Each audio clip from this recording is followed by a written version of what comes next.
Amen. One more thought is I just automatically brought the prayer list out, but then after it started circulating, I thought, well, maybe I shouldn't have because we're passing it around and right. So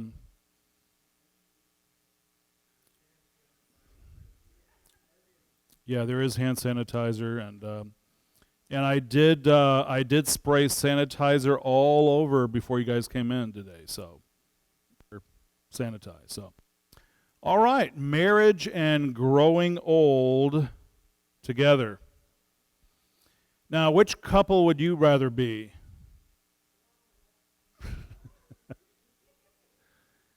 Now, these people here do not look happy at all on the right. They look really ticked off. So,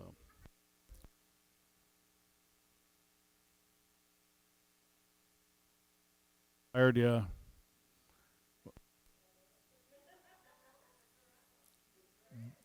They look like they're not happy that we're staring at them. Yeah.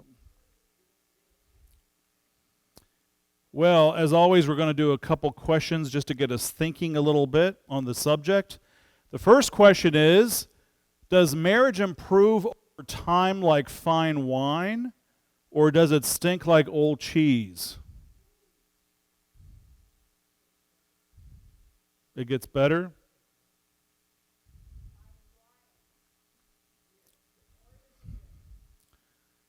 Does everybody, not everybody necessarily agree to that?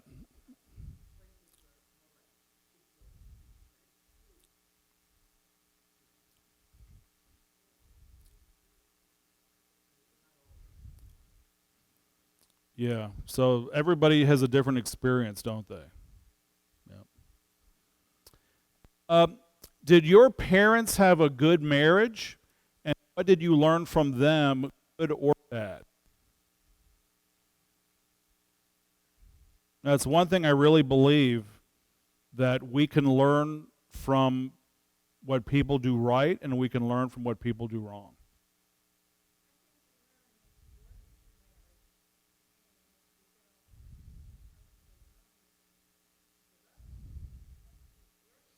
It is my phone. Yeah. Yeah, I think fundamentally we should work on the marriage. Um, I agree with that completely, and we're actually going to get a little bit more into that because you know sometimes one partner is working harder than the other partner.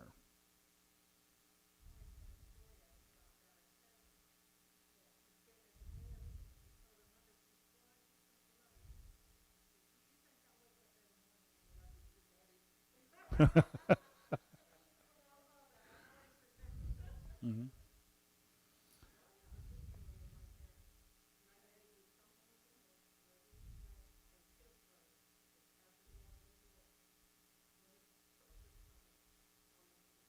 Hmm.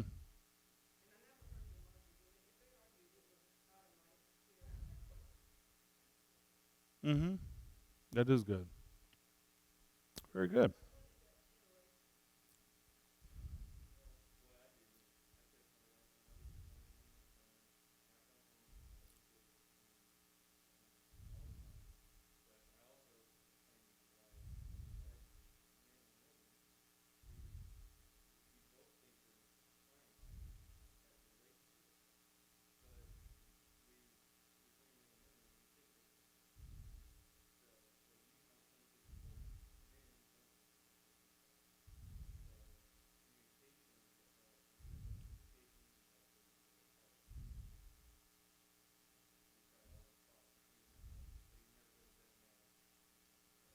Right.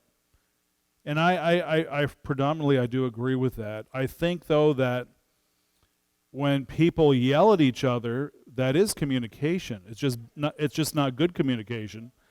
And I think what's important is that sometimes over the years, sometimes there's a lack of respect, and that's why people aren't.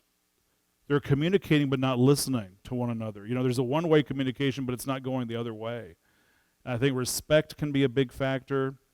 And I mean, there's a lot of factors involved, obviously, but yeah, very good. Um, when you married, did you have certain expectations, and if so, what were they?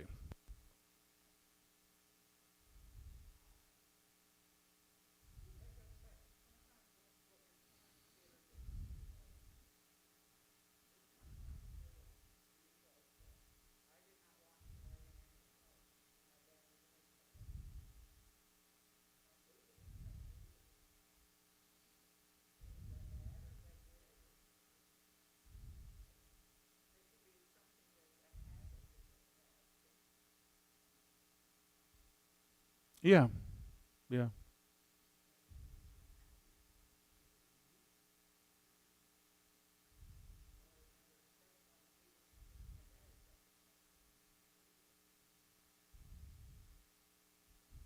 good, good point. Yeah, I don't think marriage is always what we expected, and I think a lot of it has to do with the age of the couple. Um, I don't know about today, but I know traditionally, it just seems like girls want a Prince Charming. It's going to come and sweep them off their feet and, be the provider. And nowadays, that's not like that at all. It's not real. I mean, it's nice, but it's not realistic. And if you're a girl, you have to go to school too, and you got to work, and you got to, hustle, and you got to bang out, and because So yeah. If your spouse feels depressed, fearful, or in pain, do you tend to experience those same feelings?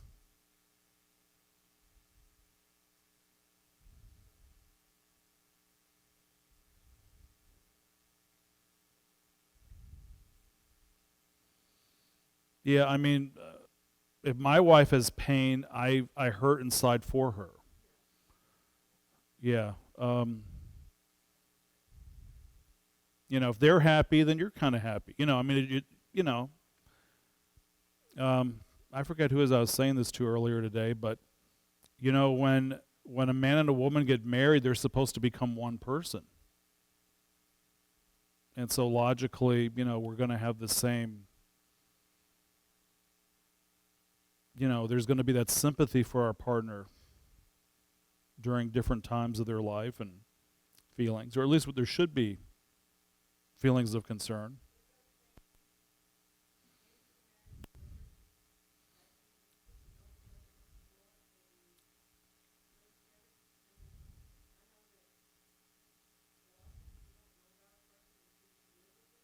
Hmm.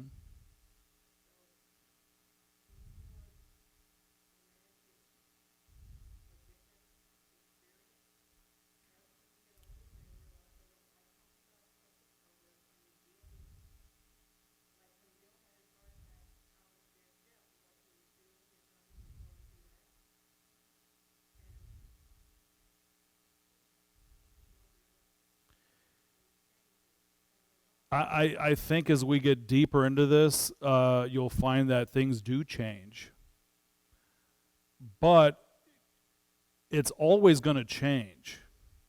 The question is, will it change for the better or will it change for the worse? And I think it goes back to the first question. Is the marriage going to grow in time like fine wine, or is it going to stink like old cheese? Right? I think so well, everything changes. You know, I've done marriage counseling, and they said, oh yeah, we're having problems and all this, and I'll say, okay, well, you struggling with this and this? Yes. You've been married what, around 7 years? Oh yeah, 8 years. How did you know? And I mean, it's just textbook stuff. So yeah, things do change. Hmm. Yeah.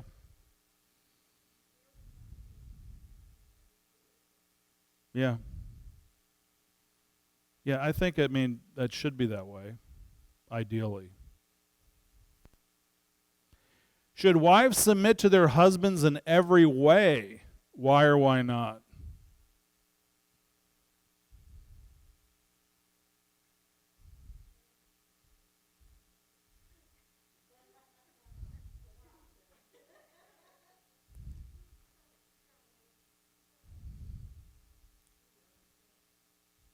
Hmm.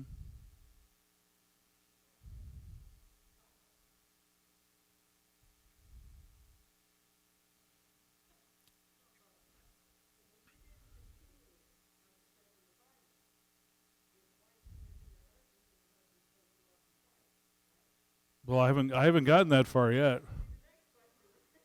It might be. I don't know. I don't remember now what I wrote. Yeah, um, that's kind of a loaded question, but we're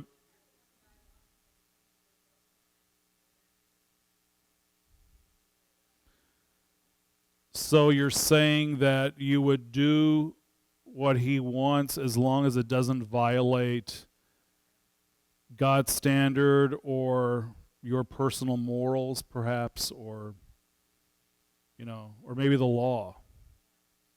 If your husband says, "Hey, go steal that over there," you know. So I've never done. I mean, people put their children up to stealing, don't they? Yeah, Shelley experiences that like every day. And says, okay. Should husbands always feel, there we go. Should husbands always feel love toward their wives? Why or why not?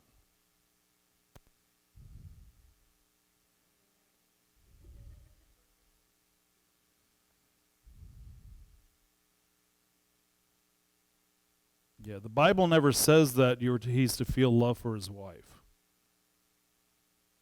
It says that he's to love her,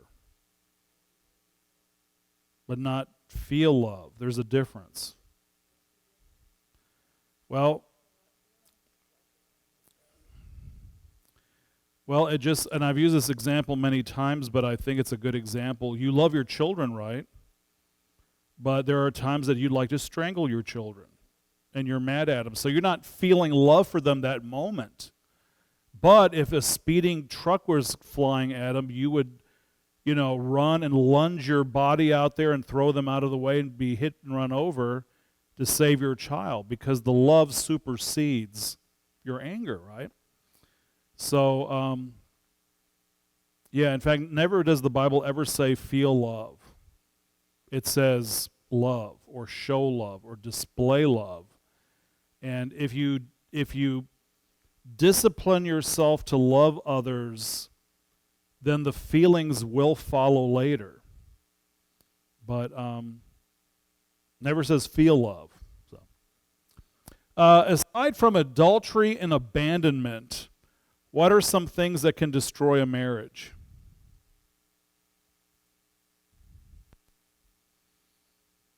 I mean, obviously, if the wife or the husband walk out and their history, that's obviously destroys the marriage. Or if, habitual adultery, right? What are some other things? Physical abuse, money.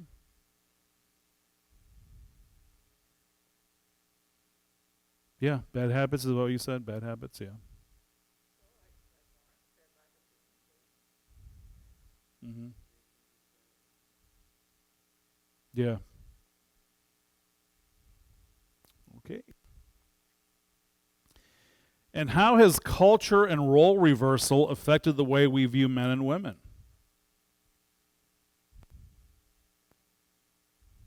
Huh?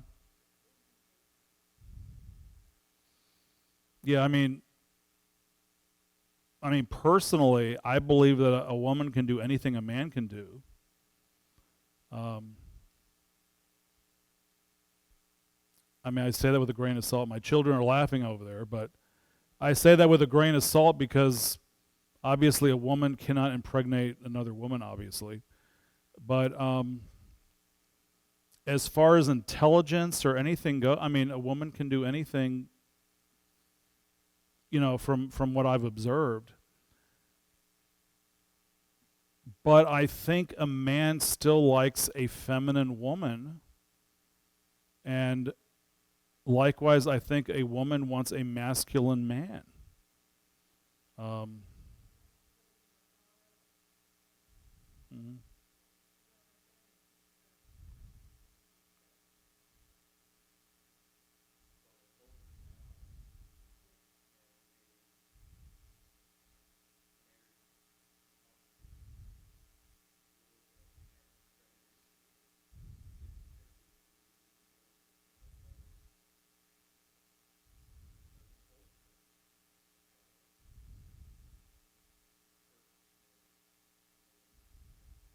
Yeah,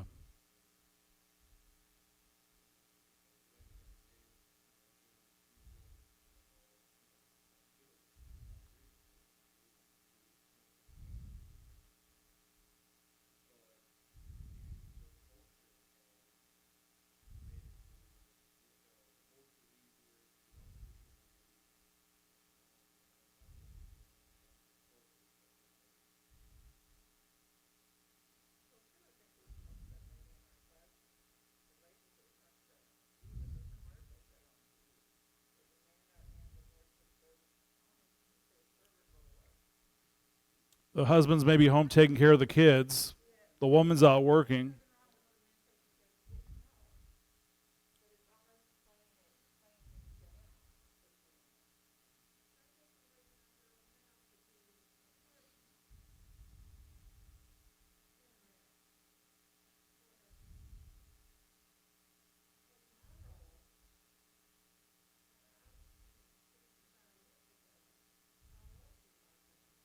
Hmm.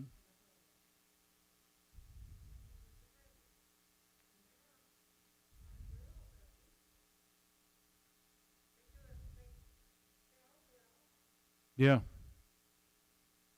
yeah, and we, our culture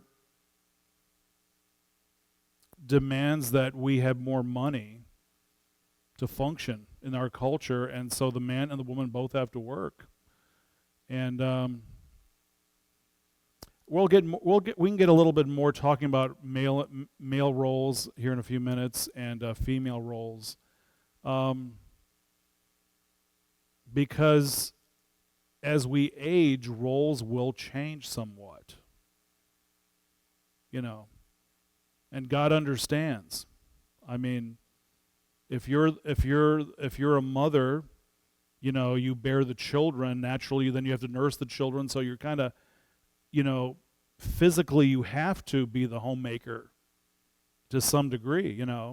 But then if your husband dies, well, now you got to be the homemaker, you got to be the breadwinner, you got to raise the kids, you got to make the money, you got to do it all. And God knows that. He understands that, I think. So um, life is not ideal. So a lot of times when we look at the Bible, it is realistic in that God has established our standard that He wants us to try to live up to. But that doesn't mean that's always the way it happens. You know.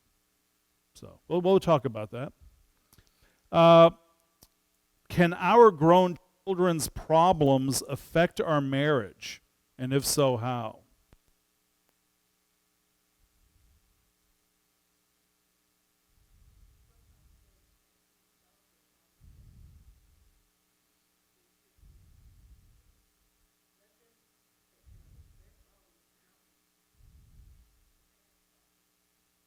Yeah.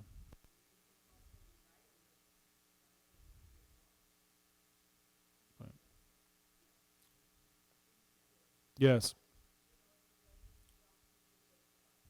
Hmm.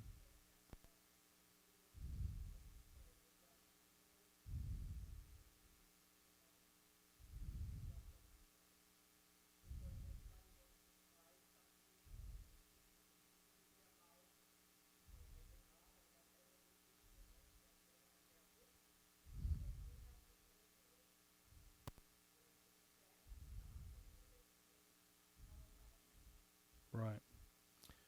Right.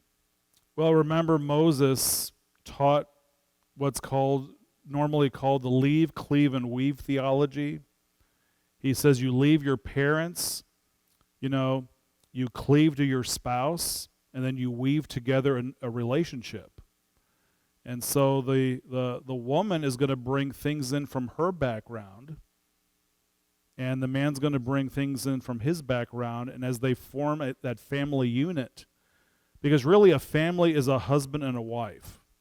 A lot of people think, oh, you have to have kids to have a family, but that's not true. Biblically, it's the husband and wife make the family unit.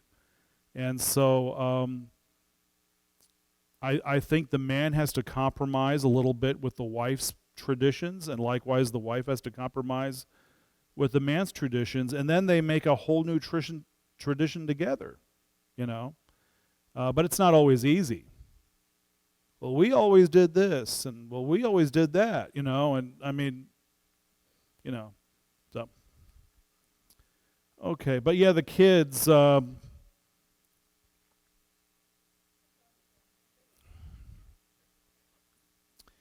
yeah, the parents could take sides. I mean, that's a whole nother ball of wax with the children. But I think for the most part, if your children are adults and they've moved out of the house, and especially when they get married and moved out, because look at all the kids that move back home now. Well, that's now a whole different ballgame. I mean, in the traditional Israeli home, there would be the downstairs. That was where, mom and dad lived. And then when their kids grew up and they got married, they built an addition on top of the house.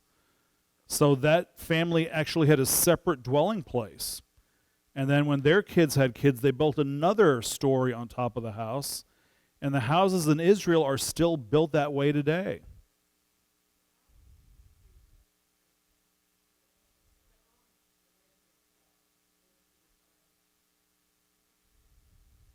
Yeah. Yeah, but there is still that separation, because,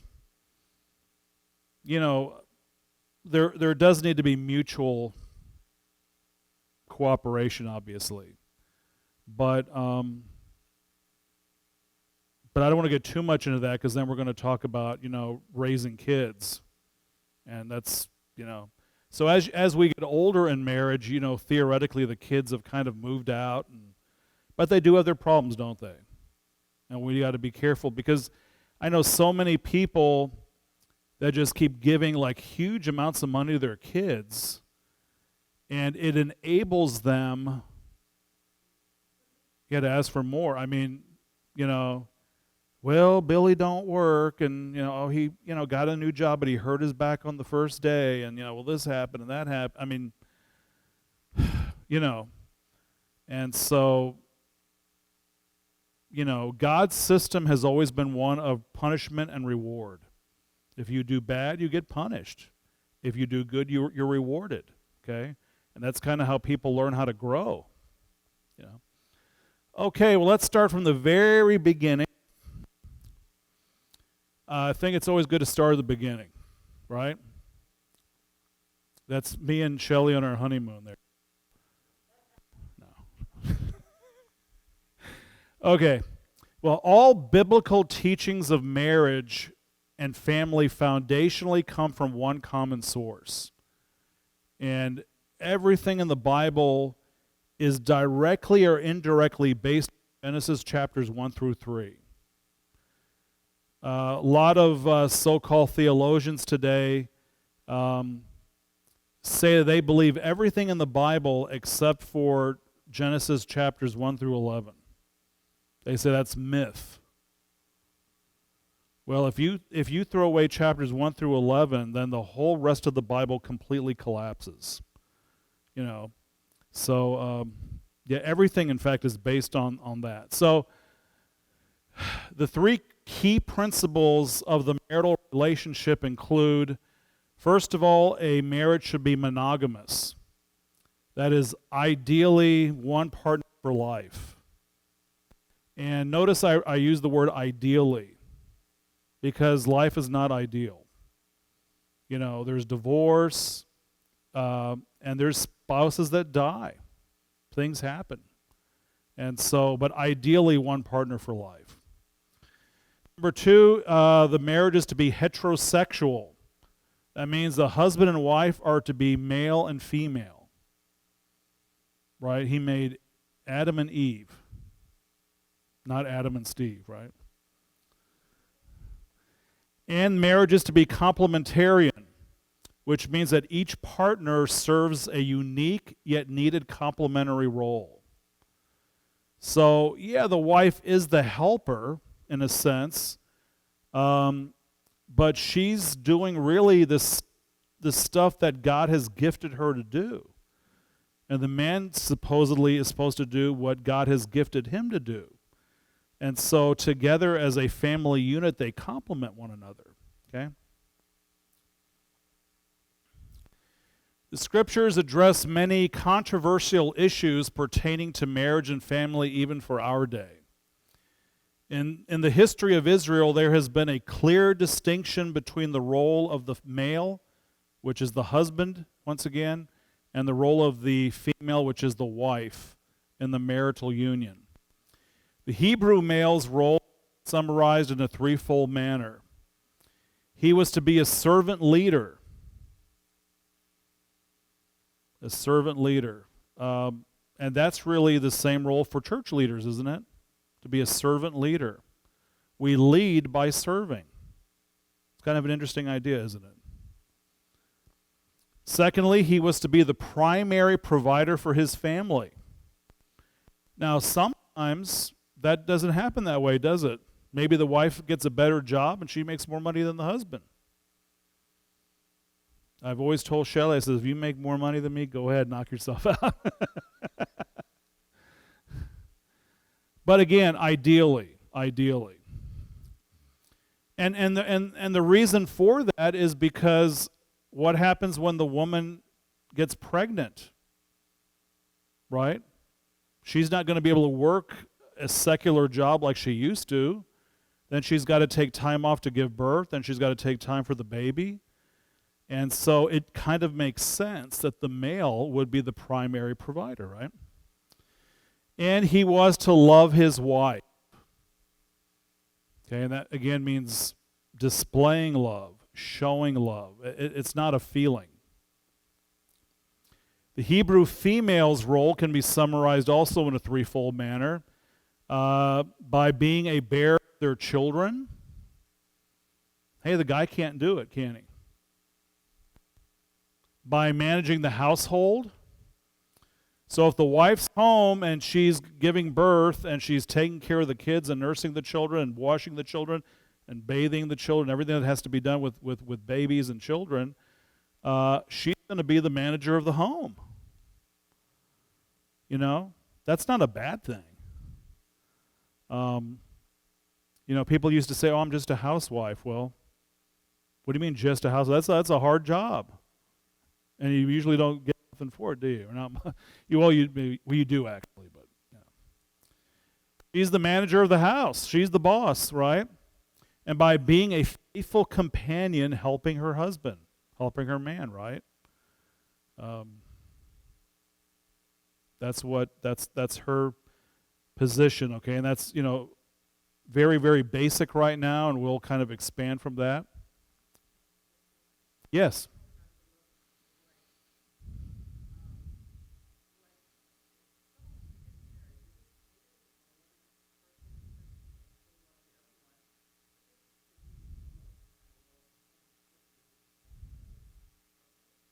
No. And the reason why is this, because if you look at every culture historically, every culture had arranged marriages. So sometimes they didn't even know who they were marrying. So there was no feeling of love whatsoever. And so love had to develop. She had to, they both had to kind of show love for each other and display love, to be kind and then hopefully then the feelings come over time. And very often that is the case. You're screwed then,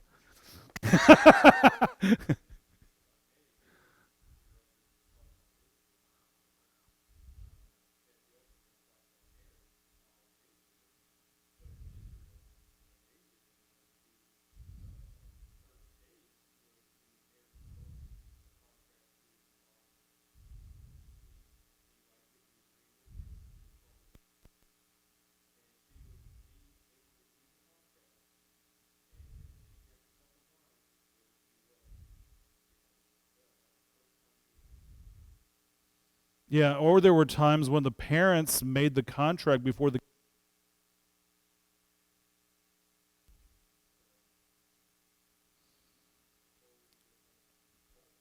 totally different. Yeah.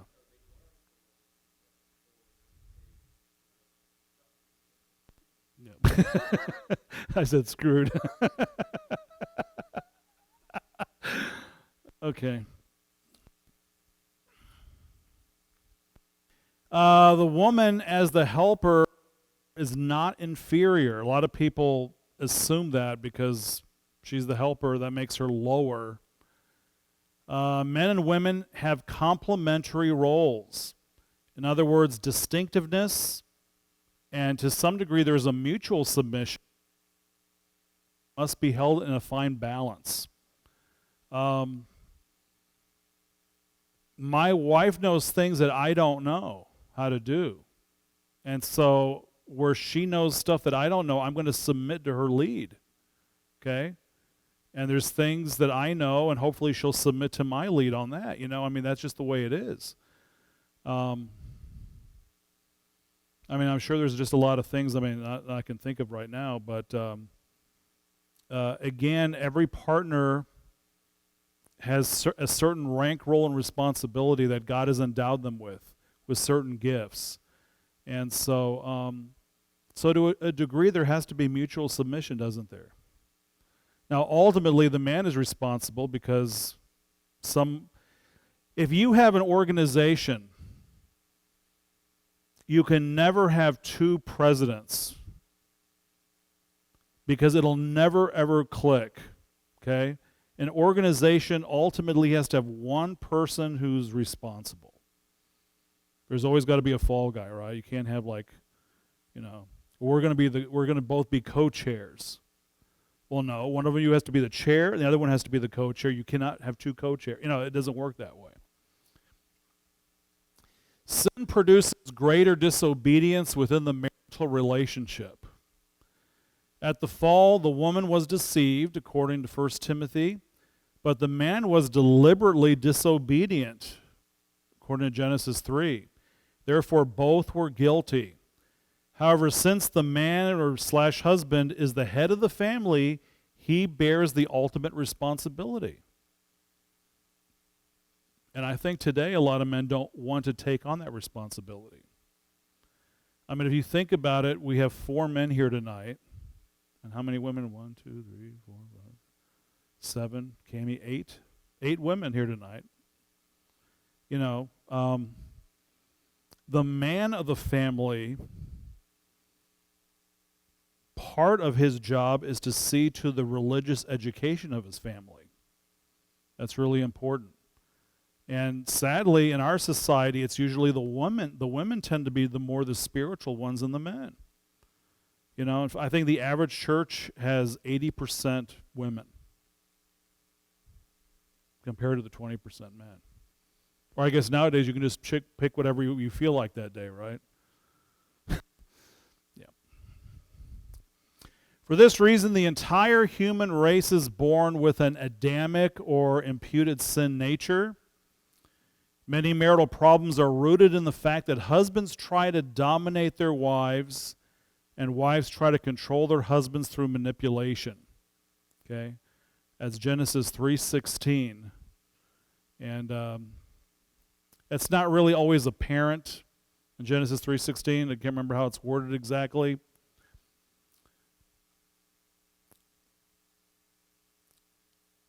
But God said to Adam,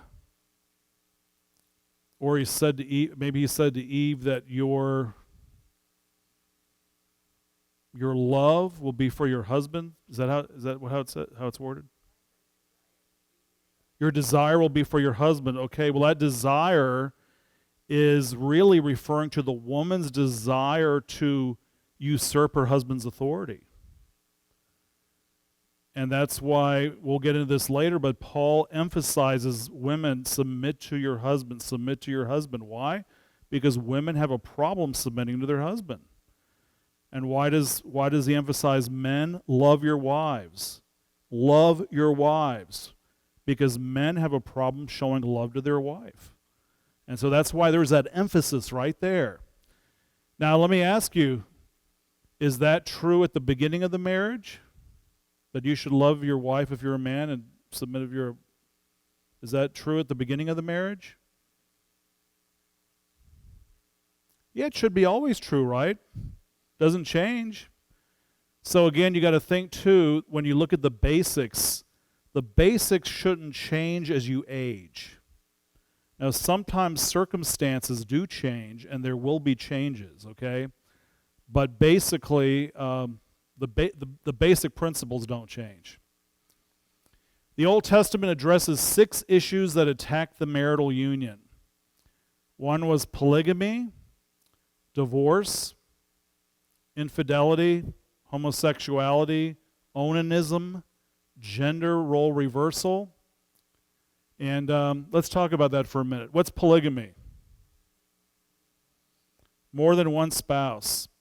You ever watch these documentaries with these Mormons, how they have multiple women, multiple wives, and they say how much they love each other? And sometimes they're actual sisters that marry the same guy. Do you really think they're happy? No, they're not. I guarantee you they're not happy. That's all a facade. Yeah, I do too. Yeah. I mean, we could make a whole sermon on that one, right? Now, divorce here, that's a little bit different, though. Because you might say, well, why would that attack marriage? Because divorce would be the byproduct of a problem, not the problem in of itself. But in this case, it was a problem in of itself because the Jews wanted to commit adultery. And God gave them permission to divorce. Remember that? Gave Moses and the tribe permission to divorce. And so they would marry for a few years and then purposely divorce, marry someone else for a few years, then divorce again, and they would keep doing that, and that way they could legally commit adultery. And so if that's the purpose of the divorce, then that certainly would be wrong. Okay? There is a reason for divorce, and God granted it because sometimes there are irreconcilable differences. And I think some people should, sadly, get divorced because if deep down in their heart they're not willing to try to make it work, it's not going to work. And most Baptist preachers won't say that, but I'll tell you that's because that's the truth. Infidelity, what's infidelity?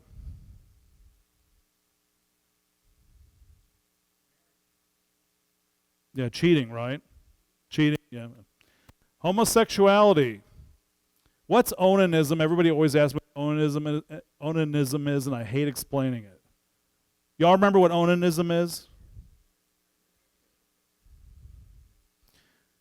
I even thought to myself today, how can I word this to where I'll be comfortable wording it this way? Let me put it this way. It's basically where one partner is pleasuring themselves to where they're not pleasuring the other partner. Does that make sense? Because if you pleasure yourself all the time, then you don't need it from the partner anymore. See what I'm saying?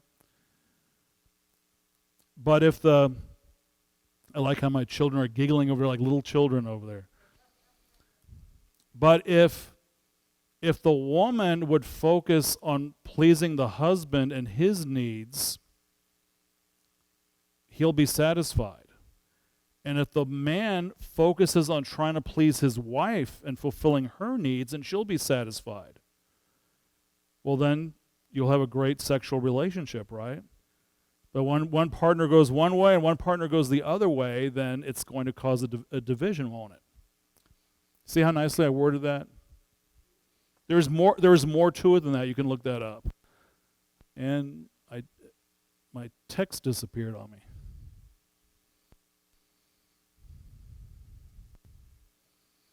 You remember, okay, while they're putting that back up, you remember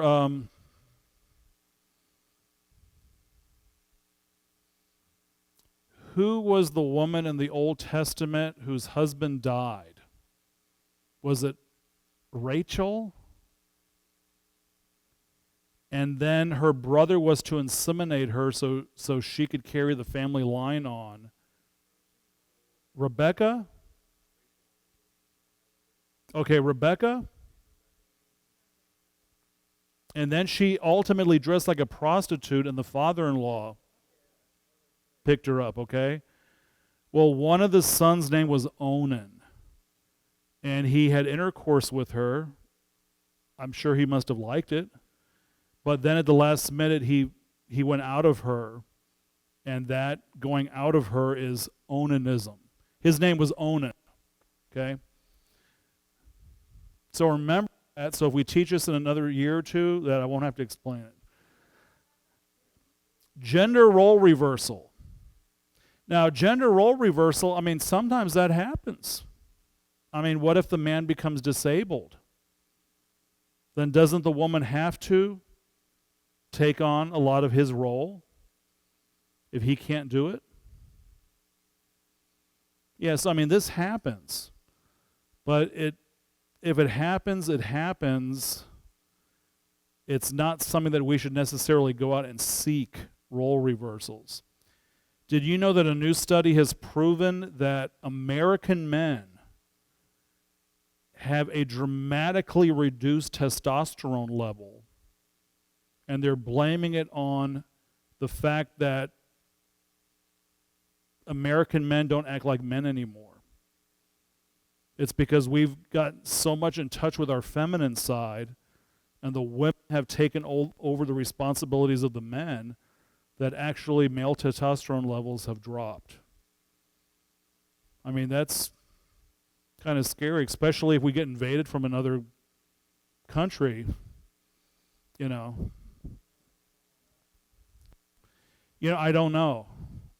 I didn't study it that deeply, but I did read the article. But the ideal wife is portrayed in Proverbs 31. And I'm sure most of you have read Proverbs 31, but you should read that, and you'll probably never be able to live up to that. And I keep wanting to say, who's the one who married Boaz? Ruth. Okay. The belief is that when Solomon wrote that, he was writing about his grandmother or great-grandmother, which would have been Ruth. So it's based on an actual woman and not based on something that he just made up. And the Song of Solomon. How many of you read the Song of Solomon? A couple of you? Pretty steamy stuff, huh? Pretty steamy stuff. Of course, Proverbs 31 and Solomon, Song of Solomon, celebrate the joy of sexual expression in the context of a heterosexual, monogamous, and complementary union. Okay? Shelley and I were talking today about different ways of interpreting Scripture. Like the Jews may interpret Scripture one way, and Christians interpret Scripture a different way. And that's a perfect example. Because the Jews view the man in the Song of Solomon to be a picture of God, and the woman to be the state of Israel, and as Christians, we view the man as Jesus, and that the woman is the church, you see, so we kind of look at things a little bit differently. Marriage in the New Testament. During Christ's earthly existence, he grew up in a typical first-century Jewish family. Jesus consistently affirmed the marriage covenant and placed a great value on children. Likewise, the Apostle Paul also stressed instructions for husbands and wives and children. Parents together were to nurture an attitude of obedience in their children and respect for all those in authority, yet primarily in their relationship with God. And so I think it's one place where a lot of parents have failed nowadays, is they've not instilled in their children the importance of respecting authority. You look at what, people like, let's say, shooting a cop in the face, or, shooting even a teacher nowadays.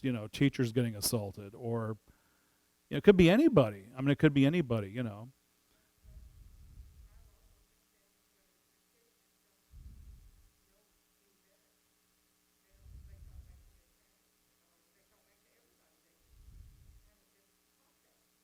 Well, yeah, that's the point. They haven't been taught. Yeah, yeah.